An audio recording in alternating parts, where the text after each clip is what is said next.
चलो ठीक है।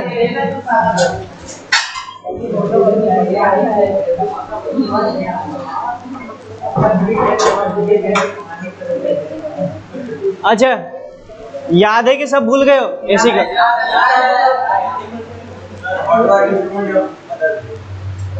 बताएंगे भाई। तुम लोगों को दो चीज पढ़ने के लिए बोला था उस समय भी। एक बोला था हॉट वायर अमीटर और चॉक कॉइल। चॉक कॉइल इसलिए इंपॉर्टेंट है क्योंकि कई बार इससे डायरेक्टली जिस हिसाब से तुम्हारा इस बार क्वेश्चंस पूछ रहा है, हो सकता है कि पूछ दिए चॉक कॉइल क्या होता है। चॉक कॉइल समझते हो? नाम सुना इससे पहले? कहाँ पे?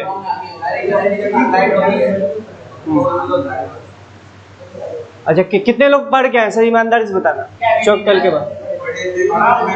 अरे बोला था ना चॉक कॉइल के बारे में देख लेना, उसके अलावा क्या बोलते हो?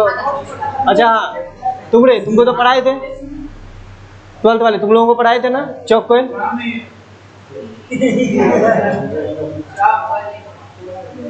बोर्ड देने वाले हो ना इस बार? पूछ लेगा तो क्या लिख के आओगे?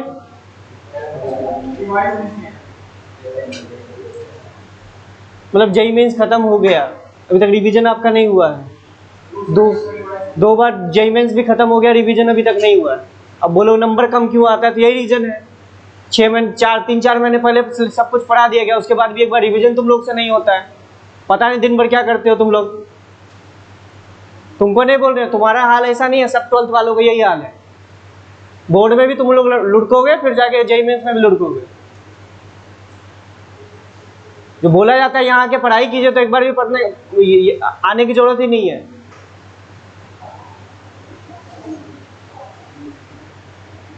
पढ़ा दिया था ना तुम लोगों को पूरा?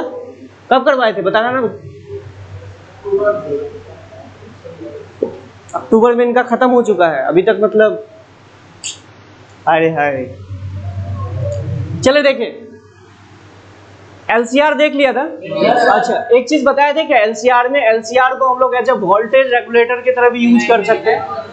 अच्छा, क्वेश्चन खोलो, लास्ट वाला क्वेश्चन खोलो। लास्ट वाला जो क्वेश्चन कराया था एलसीआर पे, उसमें देखो कि जो सप्लाई वोल्टेज था वो देखो उसकी मैक्स पीक वैल्यू क्या थी? 240 था, 220 था ना, कि 200 कुछ? 240 था। अच्छा देखो, एल या सी के अक्रॉस पीक वोल्टेज की वैल्यू कितनी आई थी? मैं क्या बोल रहा हूँ सुनो, चलो एक क्वेश्चन ही कर लेते हैं, उसके बाद तुम्हारा कंफ्यूजन भी दूर हो जाएगा। ठीक है, क्वेश्चन कर लेते हैं, उससे समझ में आ जाएगा। देखो, अरे एलसीआर का एक क्वेश्चन ही कर लेते हैं, तुम्हारा कंफ्यूजन दूर हो जाएगा।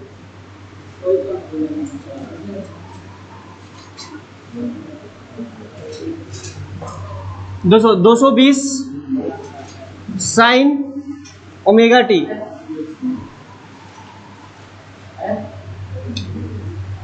क्या करें, इसका ले लेते हैं, एक मिनट। 3 एक्सएल की वैल्यू दिया हुआ आपको,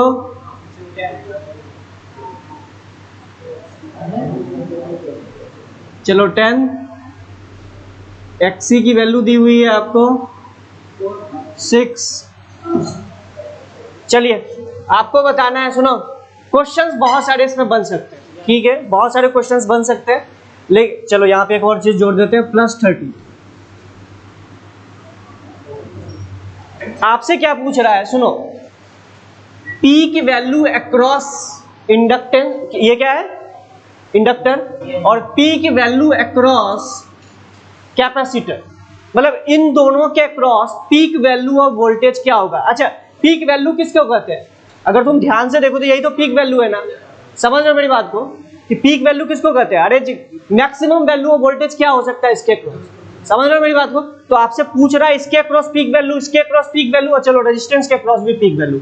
अच्छा, इसके अक्रॉस पीक वैल्यू को VR0 से मैं दिखा रहा हूँ, इसके अक्रॉस पीक वैल्यू को VC0 से दिखा रहा हूँ, और इसके अक्रॉस पीक वैल्यू को VL0 से दिखा रहा हूँ। तो ये तीनों आपको बताना है, कैसे कीजिएगा? कीजिए।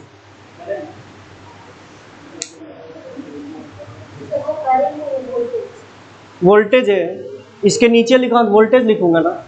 220 एम्पियर का करंट तुमने देखा है क्या?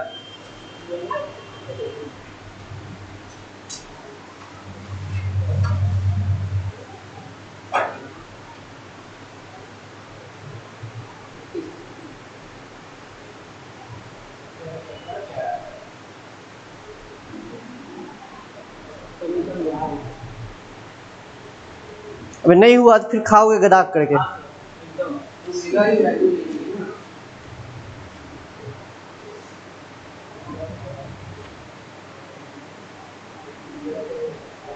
एलसीआर का पूरा डेरिवेशन करके बताया था ना, पूरा जेड क्या होता है उसमें, ये XL minus XC dot dot सब कुछ बताया था तुम लोगों को।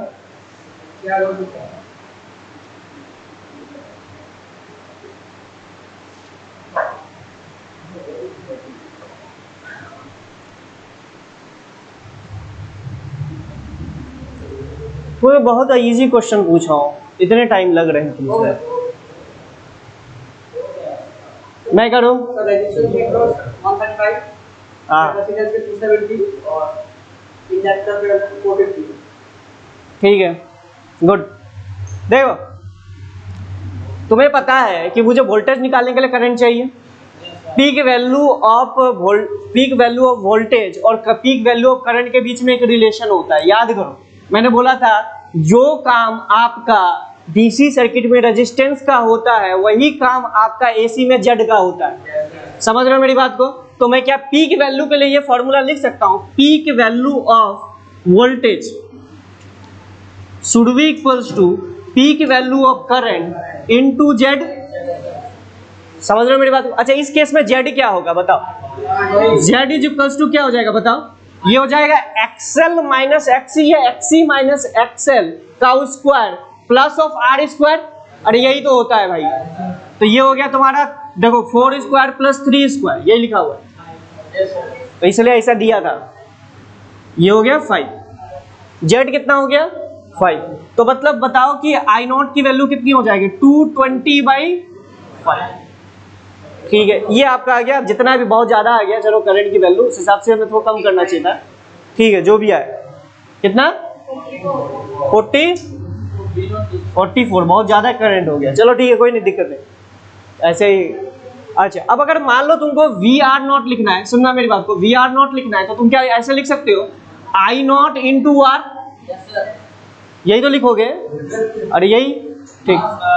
फिर उसके बाद वी सी नॉट लिखोगे तो क्या लिखोगे आई नॉट इंटू एक्स, और वी एल नॉट लिखोगे तो क्या लिखोगे आई नॉट इंटू, आ गया तीनों आंसर। अब एक बात बताओ, तुमने सप्लाई किया था 220 वोल्ट का पीक वैल्यू, लेकिन इसके क्रॉस पीक वैल्यू देखो बहुत ज्यादा आ गया।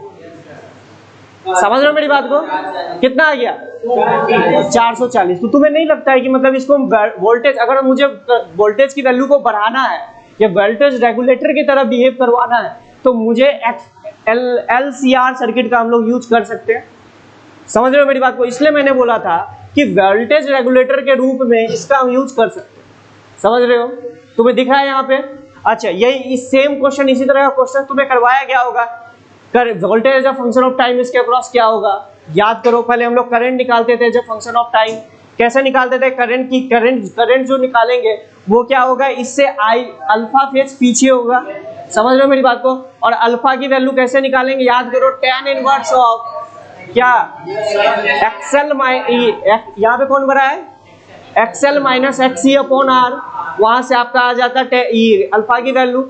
और आई की वैल्यू क्या लिखते हैं, आई जो आई पहले आई की पीक वैल्यू लिखते हैं, उसके बाद साइन इनवर्स इसमें माइनस ऑफ दैट, समझ रहे हो, माइनस ऑफ अल्फा, वो हो जाता है। फिर आई निकल जाता है, इसके cross voltage of function of time आ जाता है, इसके cross voltage of function of time आता है, फिर इसके cross voltage of function of time आता है। समझ रहे हो मेरी बात को? ये क्वेश्चंस कराया गया है तो तुमसे कुछ भी पूछ सकता है। जैसे सपोज करो, सुनना मेरी बात को, इसमें एक नया क्वेश्चन क्या बनाया जा सकता है, पूछ दे तुमसे कि भैया इसमें मैक्सिमम चार्ज कितना होगा कैपेसिटर में, कैसे निकालोगे? रुको, जिससे पूछेंगे वही बताएगा। तुम रे गधा उठो, तुम नहीं, तुम गधा हो। मैक्सिमम चार्ज इस कैपेसिटर पे कितना आएगा तुम बताओ।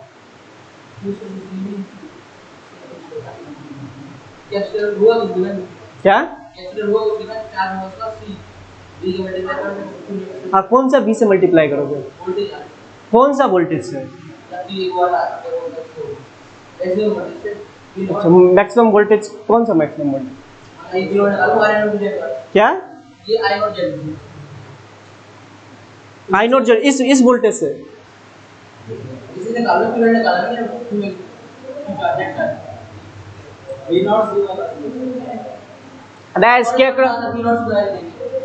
अबे इसके अक्रॉस जो मैक्सिमम चार्ज होगा वो इसके अक्रॉस वोल्टेज इनटू इसके अक्रॉस जो मैक्सिमम वोल्टेज होगा इनटू सी से मल्टीप्लाई करोगे ना, गधे हो गया। थर्ड इसमें तो बीसी की वैल्यू कम आएगी ना, जो 220 200 में से ज्यादा आएगी। हाँ तो उसको बीसी के लिए भी यूज कर सकते हैं। मतलब नहीं समझे क्या कह रहा हूँ क्वेश्चन। मतलब प्योर कैपेसिटेंस ये होगा, उसके लिए भी यूज कर सकते हैं एलसीआर सर्किट। मतलब तुम ये बोल रहे हो, क्या बोलना चाह रहे हो, नहीं समझ रहे, बोलो फिर से। सर 220 से ज्यादा आएगी बीसी की वैल्यू, हाँ उसको भी वोल्टेज रेगुलेटर रहता है, हाँ कर सकते हैं, लेकिन मेनली हम लोग इसके अक्रॉस सबसे ज्यादा आ रहा है ना, समझ रहे हो, इसके अक्रॉस ज्यादा आ रहा है तो हम लोग मेनली इसका यूज करते हैं। मतलब मैंने क्या बोला, LCR circuit can be used as a voltage regulator. मैंने एलसीआर सर्किट बोला है भाई, एलसीआर सर्किट को, इसलिए वोल्टेज रेगुलेटर में एक कंपोनेंट होता है एलसीआर सर्किट। समझ में आया एलसीआर सर्किट? अच्छा ठीक है, ये पॉइंट याद रहेगा, लिख लो। LCR circuit can be used as a voltage regulator. क्यों मैंने बोला है वो आपको एक्सप्लेनेशन लिखना पड़ेगा, क्योंकि लिख लेना है कि इंडक्टर के अक्रॉस जो पीक वैल्यू है वो सप्लाई की पीक वैल्यू से ज्यादा है, कैपेसिटर के अक्रॉस जो पीक वैल्यू है वो सप्लाई पीक वैल्यू से ज्यादा है। समझ रहे हो मेरी बात को? ठीक है, लिख लीजिएगा अच्छे से।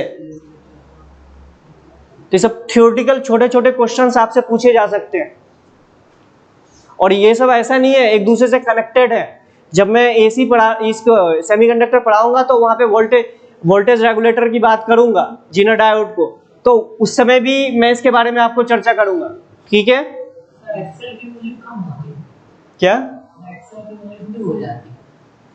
हाँ तो 2 हो जाती तो फिर कम आ जाता है 220 220 से कम आ जाता है। ऐसा नहीं, एक्सेल की वैल्यू तुम्हारा क्या होता है, तुम ध्यान से सोचना। एक्सेल की वैल्यू क्या होती है, तुम omega into L. Omega already 50 होता है, अरे ओमेगा इंटू क्या होता है, एल होता है, ओमेगा ऑलरेडी 50 होता है। ओमेगा एक्सेल की वैल्यू हमेशा इस तरीके से एडजस्ट की जाती है, मतलब ये समझो कि इसके अक्रॉस हमेशा ज्यादा ही आएगा तुम्हारा। ठीक है, जितने भी अभी तक मैंने क्वेश्चंस में देखा है, अब तुम ऐसा ऑब्वियस सी बात है, तुम इतना एल की वैल्यू कम ले लोगे तो उस हिसाब से तो आएगा ही। ठीक है, और लेकिन अगर देखो एक्सेल के अक्रॉस कम आ जाएगा लेकिन एक्सी के अक्रॉस ज्यादा आ जाएगा, क्योंकि तुम्हारा जो, तुम खुद सोचो, मेरी बात समझना, एक्सी की वैल्यू क्या आता है, 1/ओमेगा इंटू सी आता है, और सी की वैल्यू तुम जानते हो पिकोमीटर फेरोमीटर के इसमें आता है, और तो वो ऑलरेडी तुमको वैल्यू को बढ़ा देगा बहुत ज्यादा। समझ रहे हो मेरी बात? अरे एक्सी क्या होता है 1/ओमेगा सी, और सी की वैल्यू क्या, तो 10⁻⁻⁶ फेरेड, और ओमेगा बहुत से बहुत 50 हो सकता है, तो तुम देखो एक्सी की वैल्यू कितनी ज्यादा आ जाएगी। अरे आएगी कि नहीं आएगी? तो सिंपल सी बात है कि इसके अक्रॉस तो आ ही जाएगा ना, और इसकी वैल्यू भी तुमने ये इंडक्टर के अक्रॉस जो एल की जो वैल्यू होती है वो असल में तुम्हारा 3, 5, 6 इस ऑर्डर की होती है, तो 10 तो गिराने का सवाल ही बनता है। अगर जो इंडक्टेंस की वैल्यू देखो तो 2 हेनरी 3 हेनरी इस ऑर्डर में होती है। ठीक है, अब ऑब्वियस सी बात है तुम बहुत ज्यादा कम लोगे तो वो अलग बात होगी, लेकिन मैंने बोला है कि एलसीआर सर्किट को हम लोग यूज कर सकते हैं। ठीक, चलो ये हो गया। अच्छा अब एक बात बताओ, मैं तुमसे एक छोटा सा क्वेश्चन पूछता हूँ, तुम्हारे दिमाग में है या नहीं? अभी तक जितने रिलेशन कराए हूँ छोटे छोटे क्वेश्चन तुमसे पूछ रहा हूँ। अच्छा ये हो गया था कि आरसी सर्किट और एलसी सर्किट हो गया ना, उसके बाद एलसी हो गया, एलसी हो गया, पावर में हो गया। ठीक ठीक, सब सर्किट हो गए थे ना, जितने भी कॉम्बिनेशन बनते सारे हो गए थे। अच्छा पावर फैक्टरी बता दिया था। अच्छा एक बात बताओ, एलसी काम एलसी हो गया था ना, चलो ठीक है। अच्छा एक बात बताओ, मैं कुछ फॉर्मूला आप लोगों के लिए लिख रहा हूँ, क्या देखो ध्यान से सुनो। Peak value of current is equals to V0 by Z. अब जेड को थोड़ा सा ध्यान से सुनना, जेड को सुनना। जेड के बारे में मैंने कुछ बोला था, याद करो कि जब पावर फैक्टर का लास्ट जब क्लास हो रहा था तो उसमें क्या बोला था। अब जेड को तुम चेंज कर दो, प्योरली रजिस्टिव है तो जेड आर हो जाएगा, याद है, बोला था पावर फैक्टर को हमेशा R/Z लिखते हैं, बताए याद करो, बोला था R/Z लिखते हैं पावर फैक्टर को, यही बोले थे ना। अब देखो Z की वैल्यू चेंज, प्योरली रेजिस्टिव है तो Z की वैल्यू क्या हो जाएगी, R के बराबर। तुम देखो ना प्योरली Z असल में होता है क्या, ध्यान से देखो, XL माइनस XC का स्क्वायर प्लस R स्क्वायर। अगर प्योरली रेजिस्टिव है तो ये दोनों जीरो, तो डायरेक्टली R आ जाएगा। अच्छा अब देखो अगर प्योरली कैपेसिटिव है, ध्यान से सोचो, अगर प्योरली कैपेसिटिव है तो ये जीरो तो तुम्हारा क्या हो जाएगा, XC। याद करने का तरीका बता रहा हूं मैं, क्या बोल रहा हूं, 10 फॉर्मूला याद करने से अच्छा है इस तरीके से याद रखो, समझ रहे हो। अच्छा प्योरली कैपेसिटिव के लिए ये आ जाएगा। अच्छा फिर प्योरली इंडक्टिव के लिए क्या आ जाएगा, ये जीरो क्या आ जाएगा, एक्सेल आ जाएगा। ठीक है, उसके बाद मैं बोल रहा हूं अगर तुम्हारा आ जाए, सपोज करो कि LC, तो क्या हो जाएगा, ये जीरो ये दोनों का स्क्वायर, मतलब ये आ जाएगा XL माइनस XC आ जाएगा, देख सकते हो वही आया था, देख लेना। ठीक है, उसके बाद मैं बोल रहा हूं कि अगर LCR आएगा तो यही आएगा, और यही आएगा ना LCR के लिए, तो यही आ जाएगा। ठीक है, अब एक बात बताओ, इसी से सारा फॉर्मूला तुम्हारा आ गया। अच्छा अब एक चीज मैं पूछ रहा हूं, अगर तुमको बोल दे IRMS और VRMS के बीच में क्या रिलेशन होगा, IRMS और VRMS के बीच में किसी भी सर्किट के लिए क्या रिलेशन होगा, सोच के बता।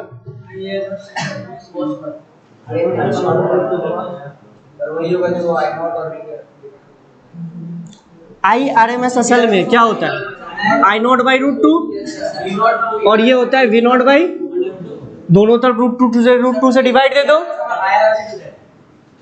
तो यानी तुम यहां ऐसे बोल सकते हो VRMS is equals to IRMS into Z। अगर कैसे किया पता चला ना, दोनों तरफ √2 से डिवाइड कर दो, तो आ गया कि नहीं आ गया। तो मैं यही बोल रहा हूं कि तुम इसके Z के टर्म में याद रखा करो, और Z को हर सर्किट के हिसाब से, RC सर्किट है, LR सर्किट है, या कौन सा सर्किट है उस हिसाब से रिप्लेस कर दिया करो। समझ रहे हो मेरी बात को, तो इसको नोट करना अच्छे से, मतलब एक तरीके से शॉर्ट ट्रिक हो गया कि हर जगह काम आ जाएगा, इतना जो गधेरे की तरह रटते हो उस इतने में हो जाएगा, समझ रहे हो। ठीक है, जिसको समझ में आएगा नोट कर लीजिएगा।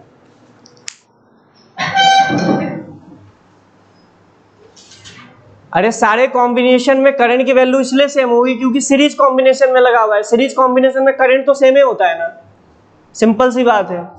तो LCR में है तो तीनों कॉम्बिनेशन के अंदर करंट तो सेम ही होगा ना, क्योंकि सीरीज कॉम्बिनेशन में लगा है। लेकिन वही पैरेलल हो जाता तो फिर आपको करंट को जोड़ना पड़ता। अब सोचो यहाँ पे थोड़ा सा कि मान लो पैरेलल कॉम्बिनेशन का क्वेश्चन आ जाए तो तुमको करंट को जोड़ना पड़ेगा उसी तरीके से जिस तरीके से हम लोग वोल्टेज को जोड़ रहे हैं। Yes sir. बता ही नहीं, अभी बोल रहे हैं।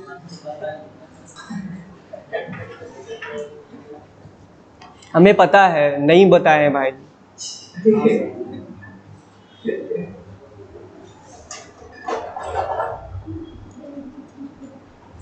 ठीक है, ये बात समझ में आई।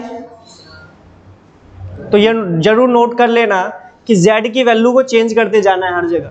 ठीक है, अच्छा अब तुमने देखा होगा, सुनना मेरी बात को, जो हमारा जो सप्लाई आता है उसमें 220 वोल्ट लिखा रहता है।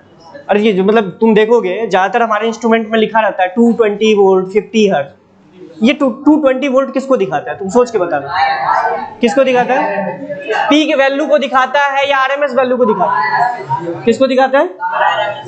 RMS value. तो ये बात याद रखिएगा, जो भी हमारा जो ये इंस्ट्रूमेंट में लिखा रहता है ना 220 वोल्ट, असल में ये दिखाता है आरएमएस वैल्यू को। तो मतलब अच्छा तुमसे पूछा जाए जो हमारे घर में जो सप्लाई आता है उसकी पी की वैल्यू क्या है, अगर तुम उसको ध्यान से देखो तो वोल्टेज की जो पी की वैल्यू होगी ये दैट इज वी नॉट, वो हो जाएगा 220 √2 कितने के बराबर, कितने के आसपास आएगा? ओके कैलकुलेट करो।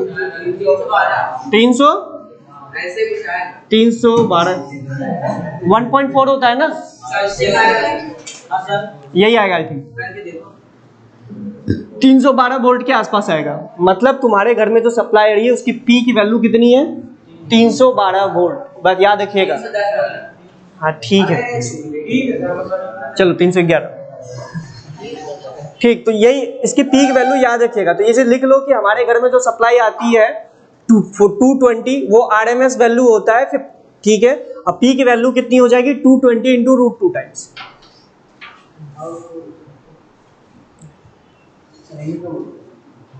RMS वैल्यू को दिखाया जाए। अब RMS वैल्यू को हम यूज क्यों किए उसका रीजन मैं तुम्हें समझा रहा हूं थोड़ा सा।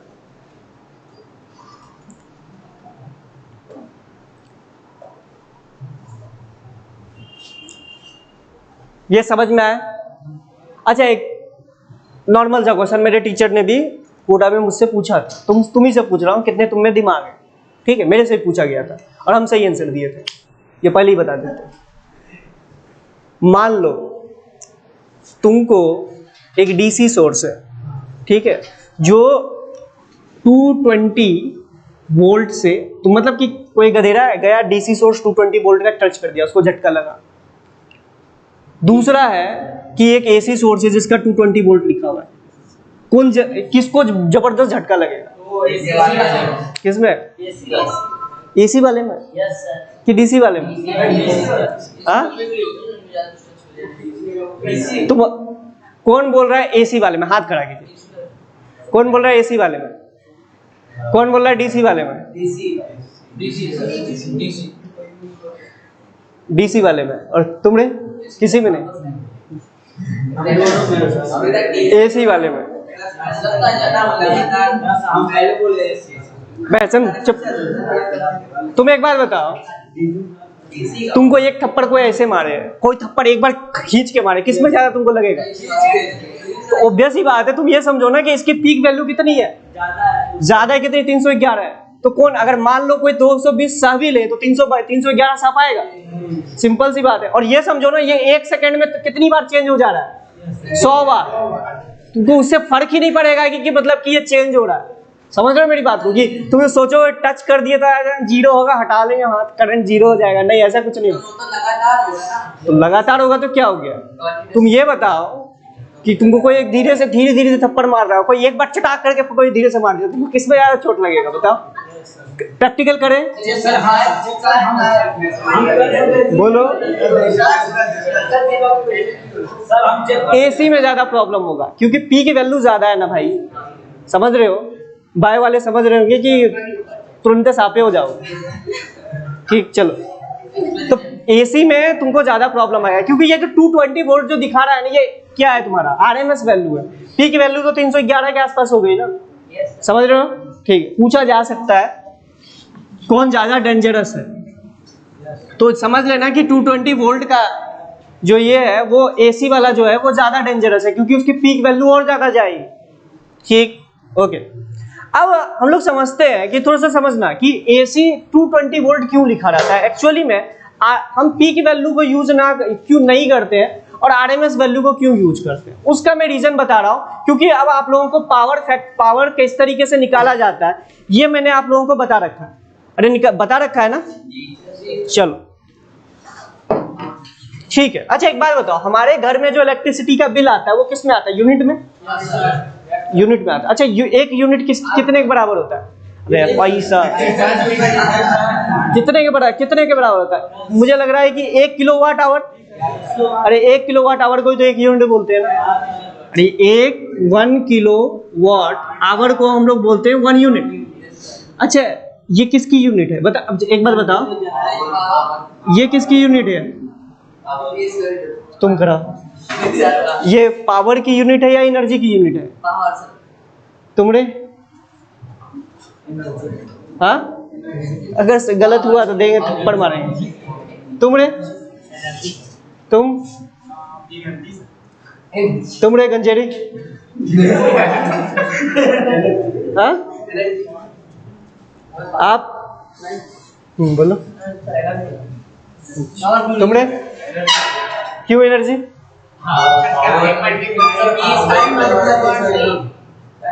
अब एक वाट किसका होता है? पावर का होता है, उसमें टाइम का मल्टीप्लाई कर दिया तो वो बेस बात एनर्जी हो गया ना, है?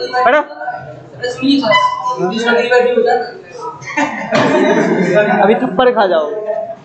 अबे किलो वाट आवर, तो वाट में टाइम को मल्टीप्लाई कर दिए, मतलब कि वाट में टाइम को मल्टीप्लाई तो एनर्जी आ गया ना। तो ये एनर्जी का मतलब आप जितना एनर्जी का खर्च कर रहे हो, जितना एनर्जी खर्च कर रहे हो अपने घर में, उस चीज का आप गवर्नमेंट को पैसा देते हो। सिंपल सी बात है, ठीक। अच्छा 1 किलोवाट आवर को कितने, आपको अगर मान लो ऐसा यूनिट में कन्वर्ट करना हो तो कितना जूल के बराबर होगा, ये करके बताओ मुझे। ये लिखोगे 1000 वॉट आवर, ऐसे ही लिखोगे, यही तो लिखोगे। अच्छा इसको सेकंड में कन्वर्ट करना पड़ेगा, तो 1000 वॉट इंटू 60 सेकेंड इंटू 60, यही तो लिखोगे। तो ये आपका कितना हो जाएगा, वॉट सेकेंड किसके बराबर होता है, जूल के बराबर। तो यानी आप यहाँ लिख सकते हो कितना हो गया, इतना जूल। समझ रहे हो, इतना जूल एनर्जी खर्चा करो तब तुमसे 8 रुपए लिए जाते हैं, 8 या जो भी 10 रुपए।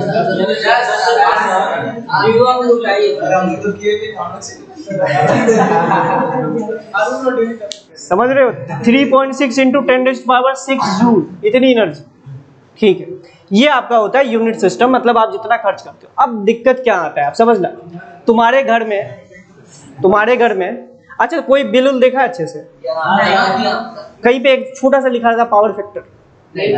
आज जाके जिसके पास बिल होगा ना, वो आज जाके बिल को देखिएगा अच्छे से, तो एक जगह कॉर्नर पे लिखा हुआ रहेगा। हाँ अर्षद, उसको वहीं पे जो उसका रूम बगल में है ना, उसके बगल वाले रूम। 1 मिनट में मैं जाऊंगा नहीं भाई, बस शिफ्ट करो।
तुम सोचो सर तो आधा घंटा गायब हो गया।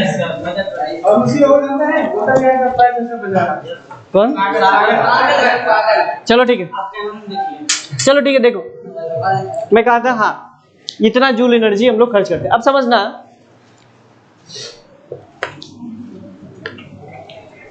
इससे रिलेटेड 2019 में क्वेश्चन आया हुआ था, इसलिए बता रहा हूं और कुछ नहीं। अब देखो, अगर तुम ध्यान से देखो, अगर तुम P को लिखो, सपोज करो एक रेजिस्टेंस है, ठीक है, इससे अगर एसी सप्लाई है तो ऑब्वियस ही बात है, इससे करंट की वैल्यू हो जाएगी I0 into sine of omega T plus something phi, कुछ इस तरह इस फॉर्म में होगी। अरे कोई भी अगर एसी सप्लाई होगा तो करंट इससे चेंज हो रही होगी। अगर मैं इसका पावर लिखूं, इसका पावर लिखूं तो क्या लिख सकते हो, ध्यान से देखो, I0 sine square omega T plus phi into I square into R, यही तो लिखो किसी एक इंस्टेंट का, लेकिन ये इंस्टेंटेनियस तुमको दिखाएगा। समझ रहे हो मेरी बात को? इंस्टेंटेनियस तुमको दिखाएगा। अच्छा ठीक है। अच्छा अब एक बात बताओ, अगर तुम ध्यान से देखो, अगर हम I R M S value निकालें तो वो क्या होता है?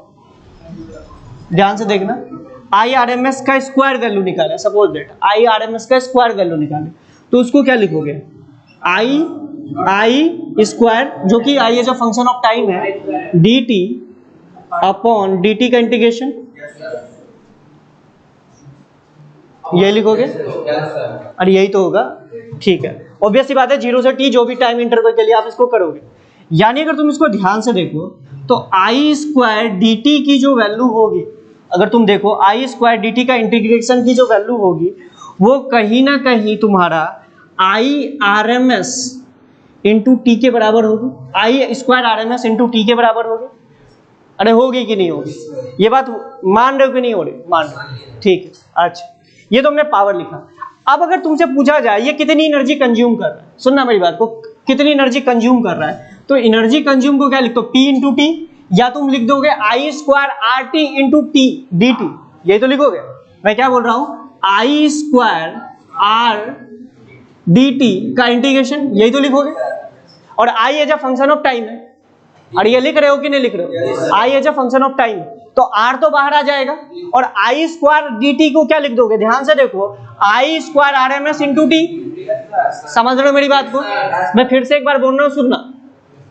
मैंने पहले पावर इसलिए करके दिखाया क्योंकि पावर अभी हम लोग यूज कर चुके हैं। एक्चुअली में मुझे हीट निकालना, क्योंकि जो हम लोग जो अप्लायंसेस यूज करते हैं वो क्या करता है, उसमें एनर्जी लॉस होता है। Energy loss in form of heat आप मान लीजिए, ठीक है, क्योंकि बल्ब जो जलाते हो उसमें हीटिंग इफेक्ट के कारण तुम्हारी लाइट प्रोड्यूस होती है, ये जानते हो? ठीक है। तो और हीट का फॉर्मूला आप लोगों को याद होगा, आई स्क्वायर आर टी, हम लोगों ने पढ़ा था डीसी में। अगर टाइम के रूप में वेरिएबल है तो ऑब्वियस सी बात है टी डी टी के साथ आपको इंटीग्रेट करना पड़ेगा जितने टाइम के लिए आप करते हो। समझ रहे हो मेरी बात को? ठीक। तो हमारा जो करंट होता है वो वेरिएबल होता है, क्योंकि एसी का मतलब ये है ना कि वेरिएबल करंट, जिसको मैंने मान लिया I naught sine omega T plus 5। ठीक है। अच्छा अगर पावर लिखो तो हम लोगों ने इसको इस तरीके से सॉल्व किया था, याद करो सर, मुझे पावर फैक्टर 5 की वैल्यू मुझे मिल गई थी। ठीक है, क्योंकि मैं इसको V naught into I naught के फॉर्म में लिखा था, अरे वी इंटू आई के फॉर्म में लिखा था, या मैं इसके फॉर्म में भी लिख सकता था। अच्छा अगर तुम इसको ध्यान से देखो तो आई आर एम एस की वैल्यू का स्क्वायर जो वैल्यू होगा, आई आर एम एस क्या होता है? इसका रूट होता है, तो मैंने आई आर एम एस का स्क्वायर ले लिया। तो आई आर एम एस का स्क्वायर की जो वैल्यू होगी वो अगर तुम ध्यान से देखो तो इसके बराबर होगी, और इससे टी को मल्टीप्लाई कर दो, क्योंकि इसको मैं कर देता हूं 0 से लेके टी तक, 0 से लेके टी तक। अच्छा इसकी वैल्यू मुझे क्या है इंटीग्रेशन करने के बाद वो मुझे नहीं पता, लेकिन मुझे श्योरली पता है कि इसका जो वैल्यू आएगा आई स्क्वायर डी टी, वो हो जाएगा आई आर एम एस का स्क्वायर इंटू टी के मल्टीप्लीकेशन के बराबर। तो मैं जब इस रेजिस्टेंस के थ्रू कितना हीट एनर्जी का लॉस हो रहा होगा या कितनी एनर्जी खर्च हो रही, वो अगर मैं निकालूंगा तो मैं तो यही लिखूंगा कि ये करंट है, ये एक्चुअली में करंट है, तो I square R into D T का इंटीग्रेशन जिस टाइम के लिए मुझे निकालना है, यही तो मैं लिखूंगा। तो मुझे चालाकी से एक बात तो पता है कि आर मेरा जो कांस्टेंट ये तो बाहर आ जाएगा, into I square D T, तो इसकी वैल्यू तो एक्चुअली में यही तो है। अच्छा I R M S constant होता है कि नहीं होता है? अरे I R M S constant होता है कि नहीं होता है? तो एक बात देखोगे तो यहाँ पे हो जाएगा R into I R M S का स्क्वायर इंटू टी। समझ रहे हो मेरी बात को? मतलब एक बात मुझे पता चले, ध्यान से सुनना, अगर मैं ये मान लूं कि सर्किट में current I R M S बह रहा है कांस्टेंट, तो उससे अगर जो हीट निकालते हैं किसी टाइम टी में वो भी यही आया होता। इसी तरीके से अगर आप ये मान लो कि पावर सप्लाई भी आर एम एस वाला है, समझ रहे हो, अगर V से अगर निकालते हो तो क्या लिखते? ऑब्वियस सी बात है, आप क्या लिखते हैं? V square by R D T, फिर आप V square into D T को आप वी आर एम एस लिख देते, V R M S into T लिखते। तो मेरा ये कहने का मतलब है, अगर हम ये मान लें कि सर्किट में एक कांस्टेंट डीसी सोर्स लगा हुआ है जो कि constantly I R M S current दे रहा है, या वी आर एम एस आपका वोल्टेज सोर्स लगा हुआ है, उसके कारण जो पावर, मतलब एक तरीके से बोलो एनर्जी का लॉस हो रहा होगा, वो इसी के बराबर होगा। इसलिए जनरल लोगों को, मतलब ये समझो कि जनरल लोगों को समझाने के लिए कि किस तरीके से आप पावर आप खर्च कर रहे हो या एनर्जी का लॉस कर रहे हो या कितना एनर्जी आप यूज कर रहे हो, उसके लिए आरएमएस वैल्यू को प्रीफर किया जाता है। क्योंकि अगर आप ये मान लो कि एसी सोर्स है ही नहीं, वहां पे एक डीसी सोर्स है विथ आरएमएस वैल्यू, तो वो भी जो एनर्जी का जो वैल्यू देगा वो सेम देगा। समझ रहे हो मेरी बात को? इसलिए आरएमएस वैल्यू का यूज किया जाता है। फॉर किसके कैलकुलेशन के लिए? Energy calculation. मतलब एनर्जी कैलकुलेशन के लिए आप उस एसी सोर्स के जगह उसके आरएमएस वैल्यू से उसको रिप्लेस करा दो एज ए डीसी सोर्स, तो आपका एनर्जी कैलकुलेशन में वैल्यू सेम आएंगे। समझ रहे हो मेरी बात को? तो इसीलिए आरएमएस वैल्यू का यूज किया जाता है और हर जगह आपका आरएमएस वैल्यू दिखता है। समझ में आया क्यों आरएमएस वैल्यू यूज करते हैं? क्योंकि एनर्जी कैलकुलेशन के लिए आप ये मान लो कि वहां पे एक वैसा डीसी सोर्स लगा हुआ है, तो उससे आंसर निकाल लो, इंटीग्रेशन करने की जरूरत नहीं है, वही आंसर आपको दे देगा। समझ में आया? इसलिए हम लोग आरएमएस वैल्यू यूज करते हैं। अब तुम अपने घर वालों को ऐसा जाके समझाओ कि ऐसे सॉल्व करते हैं, तुमको थप्पड़ नहीं मारेगा, वह क्या बता रहे हो हमको? तो बोलेगा सीधा बोलो। ऑब्वियस सी बात, तुम ये बोलोगे अच्छा करंट नॉर्मल से अगर किसी को समझाना होगा तुम ये बोलोगे ना, इतना करंट मान लो, इतना कांस्टेंट करंट बह रहा है। असल में कांस्टेंट करंट तो है नहीं, इतना कांस्टेंट करंट बह रहा है और वो कांस्टेंट करंट आई आरएमएस की वैल्यू के बराबर है, उससे आप एनर्जी निकाल लीजिए, तो वही आपका एक तरीके से पावर आप लॉस कर रहे हो। ठीक है, असल में हम लोग किसका दे रहे हैं? मतलब अगर तुम देखो जो हम लोग जो पैसे जो देते हैं गवर्नमेंट को, वो किसका देते हैं? जो हम एनर्जी यूज कर रहे हैं, जो एनर्जी हम लोग यूज कर रहे हैं इलेक्ट्रिसिटी के रूप में, तो वो इस तरीके से करते हैं। ठीक है, चलो ठीक है, मैं सिस्टमेटिक ढंग से लिखा देता हूँ सिस्टमेटिक ढंग से। पहले लिख लो,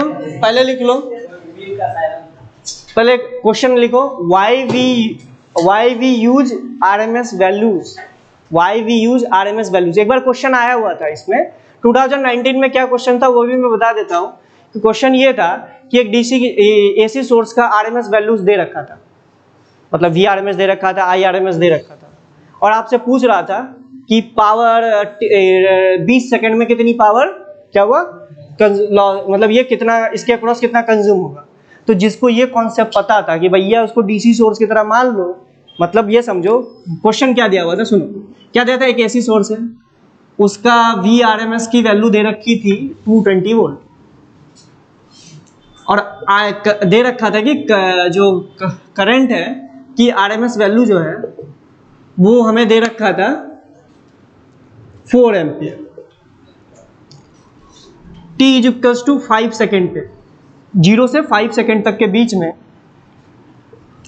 एनर्जी लॉस कितना हुआ होगा, मतलब इसमें कितना यूनिट, मतलब ये क्वेश्चन ये था कि 10 आवर, इसी तरह कुछ था, टाइम का मुझे एग्जैक्टली याद नहीं है, 10 आवर में कि मतलब, और यूनिट दे, मतलब कि यूनिट का दे रखा था, यूनिट इज इक्वल्स टू, एक यूनिट का जो कॉस्ट है वो 5 रुपए। तो आपको बोला था 10 घंटे में कितना रुपए का खर्च आएगा।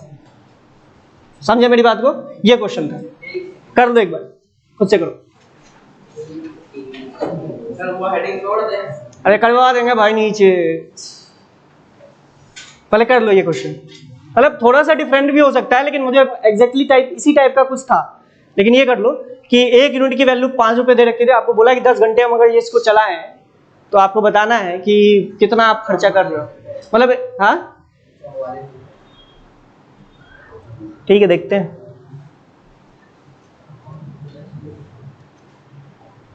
दस आवर तक आपने चलाया है इस इंस्ट्रूमेंट को, मतलब तो आपको बताना है कि कितना खर्च हुआ आपका।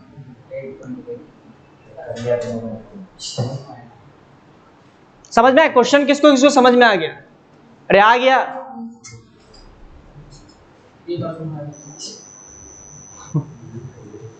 एक एसी सोर्स का एक ब्रांच दे रखा है, ये समझो आपके घर का सप्लाई दे रखा है कि 220 वोल्ट आपका आरएमएस वैल्यू, और आपके घर में आरएमएस करंट 4 एम्पियर है, मतलब आपके घर में ऑब्वियस ही बात है, मतलब रेजिस्टेंस इंक्लूडेड होगा, सब कुछ होगा, जिसके कारण 4 एम्पियर करंट आ रहा है आपके घर में।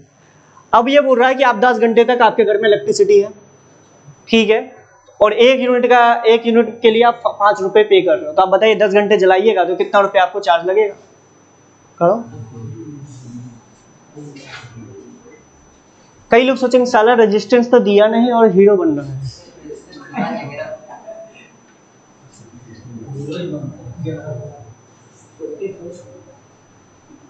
रेजिस्टेंस देखो हिडन रूप में मैंने तुम्हें दे रखा है, दे रखा है भाई। नेट करंट तब कैसे बताओगे? तो ध्यान से देखो, अगर तुम देखो हीट लॉस कितना हो रहा है, अगर तुम देखो, अगर तुम ये मान लो, ध्यान से सुनो, आप क्या कर सकते हो, ये मान सकते हो कि आपके घर में एक 220 वोल्ट का डीसी सप्लाई था, ठीक है, रेजिस्टेंस चलो नहीं दे रखा है, और आपके घर में जो करंट है वो 4 एम्पियर था। मैंने क्या बोला, फॉर एनर्जी कैलकुलेशन आप क्या कर सकते हो कि एसी सोर्स को डीसी सोर्स की तरह यूज कर सकते हो और करंट को आप डीसी करंट की तरह मान सकते हो for energy calculation only. For what? Energy calculation. तो बताइए आपका हीट लॉस 10 आवर में कितना होगा, मतलब आप कितनी एनर्जी कंज्यूम करोगे? बोले V इंटू आई इंटू 10 से मल्टीप्लाई कर दोगे, 10 का हो जाएगा 10 इंटू 60 इंटू 60, मतलब लिखोगे 220 इंटू 4 इंटू 10 इंटू 60 इंटू 60। अच्छा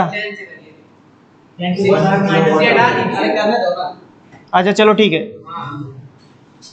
ये इतना आ गया, ठीक है, 220 इंटू 4 इंटू 10, हाँ सही बोले। तो ये आपका कितना हो जाएगा बताइए, कितना? 8800। ये कितना हो गया वॉट? एक यूनिट कितने के बराबर होता है? किलो वाट आवर के बराबर। अरे एक यूनिट कितना होता है? अगर तुम ध्यान से देखो तो 1 किलो वाट आवर को हम लोग एक यूनिट बोलते हैं। तो मतलब आपने कुल मिला के इसको 1000 से डिवाइड कर दो, मतलब 8.8 यूनिट खर्च किया है। एक यूनिट का खर्चा कितना है? 5 रुपए। यूनिटीमीटर से लगा दो, आ गया पैसा। समझ रहे हो? तो इस तरह क्वेश्चंस कर सकते हो। मैं क्या बोल रहा हूँ, for energy calculation we can remove RMS value with a DC source. RMS value को आप एज अ डीसी सोर्स की तरह यूज कर सकते, ठीक है। अच्छा अब इसको थोड़ा सा सिस्टमैटिक ढंग से लिख लो। ये क्वेश्चन हो गया, समझ में आया? Yes sir. तो इतना ही बस करना था, इतना ही बस करना था आपका। मतलब ये समझो कि 4 नंबर थे और ये वन ऑफ द, मतलब बच्चों को लगा था one of the difficult question. क्यों? क्योंकि प्रैक्टिकल पता नहीं है प्रैक्टिकली। अरे तुम ये बताओ, तुमसे आता तो तुम आज खुद सोचो, तुम अपने आप को जीरो समझ रहे हो, लेकिन तुम्हें नहीं, तुम आज से कल तुमको क्वेश्चन ये दे दियो, कल का एग्जाम में आ गया होता, तुम भी छोड़िए गए आते। अभी बोल रहे हो ना। अच्छा चलो ठीक है। तो पहले तो लिखो 1 यूनिट इज इक्वल्स टू, लिख लो पहले, ये लिखे हो क्या? 1 किलो वाट आवर, ये तो लिख लेना। हाँ सर लिख दिया। इसको कितना लिखा था? 3.6 into 10 to the power 6 joule, ठीक है। पहला तो ये लिखे थे, लिख लेना। इलेक्ट्रिसिटी का बिल हम लोग एनर्जी कंज्यूम के बेसिस पे देते हैं। Why we use RMS values, ठीक है। क्या बोलो? नया बच्चा है तो पीछे वाला दे दो, अंकल बाद में ले आएंगे, ठीक है। जब 10 मिनट में आ रहा हूँ मैं, ठीक है। उसके बाद लिखो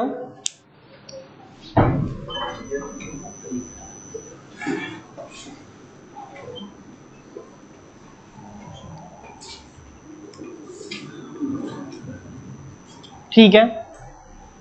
अगर इसके लिए हीट का एक्सप्रेशन लिखा जाए तो वो क्या लिखोगे?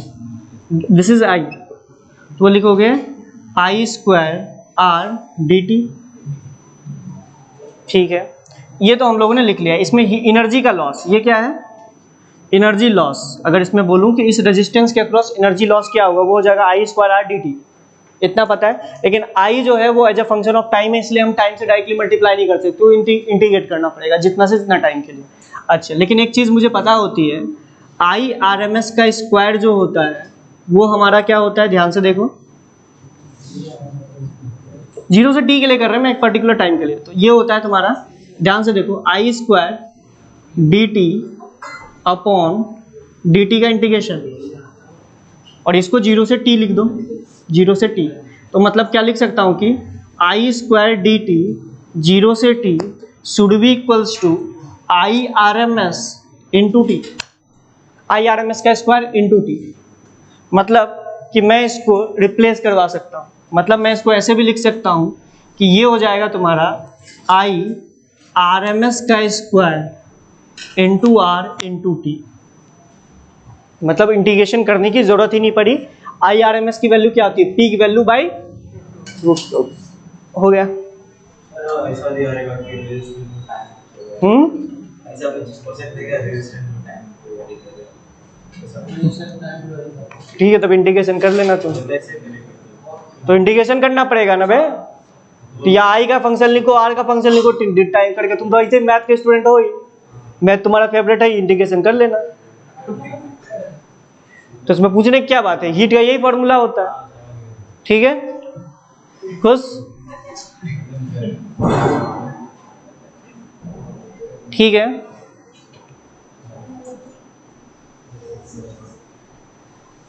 ये हो गया। इसका एनालॉजी इसे लिख लेना, ध्यान से देखो, इसको इस तरीके से करके इस सर्किट को ऐसे दिखा देना।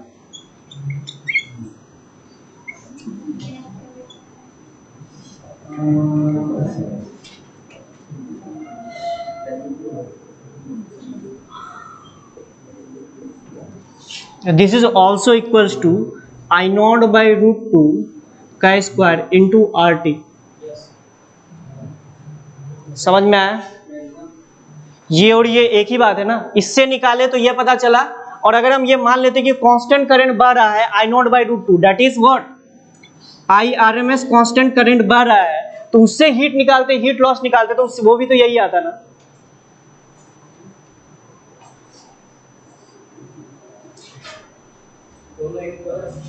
समझ रहे हो? For energy calculation only, for energy calculation only. ये तो मैंने करंट के लिए बताया, उसी तरीके से वोल्टेज भी दिया होता उसके लिए भी आप ये कर सकते थे। ठीक है, तो लिख लो, for energy calculation we uses RMS value as a DC source. For energy calculation we can use RMS value as a DC source. मतलब एसी का जो आरएमएस वैल्यू है उसको आप एज अ डीसी सोर्स की तरफ यूज कर लीजिए, आपको एनर्जी वही सेम देगा। ठीक है, चलिए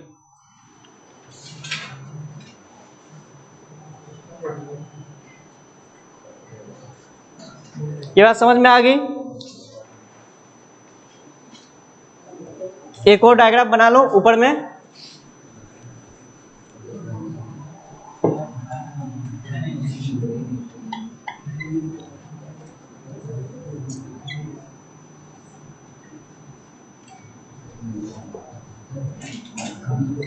ठीक है,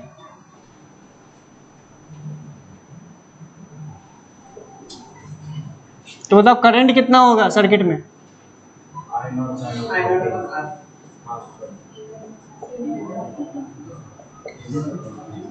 इसको आप इक्विवेलेंट लिख सकते हो फॉर एनर्जी कैलकुलेशन, वो कर सकते हो। एक डीसी सोर्स की बैटरी से रिप्लेस कर दो जिसकी वैल्यू E naught by root two हो जाएगी, और करंट कितनी हो जाएगी? समझ में आया? For energy calculation only. Diagram से बना लेना, बाद में भूलोगे। अब समझ में आरएमएस वैल्यूज क्यों कैलकुलेट करते हैं? क्यों किसी को समझाने जाओगे फिर गिर जाएगा तुमको। उससे अच्छा ये बोल दोगे डीसी सोर्स है, उसमें इतनी करंट है, उससे जो एनर्जी निकालोगे इससे जो निकालोगे बात एक ही आएगा। अच्छा, एक क्वेश्चन पूछ रहे हैं, ध्यान से सुनना। हो गया इतना? अबे ये पूरा आई नॉट है गधा।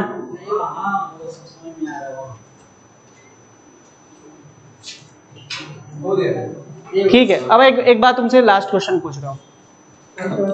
हम लोग गैल्वेनोमीटर, सुनना, गैल्वेनोमीटर यूज करते हैं। अरे गैल्वेनोमीटर यूज करते हैं, या तुम ऐसे बोलो अमीटर और वोल्टमीटर यूज करते हैं डीसी सोर्स के लिए। वो पढ़ाया गया पूरा अच्छे से तुमने। अगर हम एसी सोर्स के लिए यूज करने लगे तो बताओ उसकी नीडल डिफ्लेक्ट करेगी या नहीं करेगी? क्यों नहीं करेगी? सर वो डिफरेंशिएट करता है, वो ऊपर नहीं कर पाएगी, डिफरेंशिएट। अब देखना उसमें होगा क्या, उसकी निडल रीडिंग 0 दिखाएगी। रीजन क्या है तुम समझना, उसकी रीडिंग इसलिए 0 दिखाएगी क्योंकि एक बार पीक पे जाएगी, एक बार ये आएगी, तो due to inertia, due to, अबे समझो उसको, 1 सेकंड में 50 बार उसको ऐसे करना है या 100 बार करना है, समझना 100 बार उसको 0 पे आना है, ठीक है। ड्यू टू इनर्शिया वो क्या मूव कर पाएगा? तो इसका बस आंसर यही है कि ड्यू टू इनर्शिया। तो अगर आपसे पूछा जाए क्यों वो 0 शो करेगी, तो किसके कारण? ड्यू टू इनर्शिया के कारण वो हमेशा वो अपनी रीडिंग कितनी दिखाएगी? 0। समझ रहे हो मेरी बात को? तो ये लिख लेना जरूर कि अगर हम लोग वोल्ट मीटर अमीटर को अगर हम एसी सोर्स में यूज करते हैं तो वो अपनी रीडिंग 0 दिखाती है। क्यों रीडिंग 0 दिखाती है? ड्यू टू इनर्शिया, क्योंकि इनर्शिया के कारण तुम समझो ना कि वो वैल्यूज अपनी इतनी करनी चाह रही थी, लेकिन ड्यू टू इनर्शिया वो 0 ही रह जाएगी, ठीक। इसके लिए हम लोग यूज करते हैं हॉट वायर अमीटर और हॉट वायर वोल्ट मीटर। तो उसके बाद रीडिंग मार लेना, मैं समझा दूंगा। Hot wire ammeter, hot wire volt meter, SC Verma से एक बार पढ़ के आना। पढ़ चुके हो? कौन कौन नहीं पढ़ा है? हॉट वायर अमीटर और हॉट वायर वोल्ट, एक बार फिर पढ़ लेना, ठीक है। शाम में एक बार फिर से क्लास लेते हैं, ठीक है। तब तक तुम लोग ये करो, hot wire volt meter, hot wire ammeter एक बार पढ़ लेना, और दूसरा पढ़ना चौक कॉइल। क्या पढ़ोगे? चौक कॉइल। बस ये दोनों चीज पढ़ लेना, आज ये भी करा देंगे। उसके बाद रिजोनेंट सर्किट क्या होता है वो भी बता देंगे, बहुत आसान है। जब ये समझो कि जेड की वैल्यू 0 हो जाए, मतलब जेड की वैल्यू मिनिमम होती है, उस कंडीशन को हम लोग रिजोनेंट सर्किट बोलते हैं, वो हम लोग दिखेंगे, ठीक है। और रेडियो में किस तरीके से काम आता है, किस तरीके से हम लोग करते हैं, वो सारी चीजें आपको बताया जाएगा, ठीक।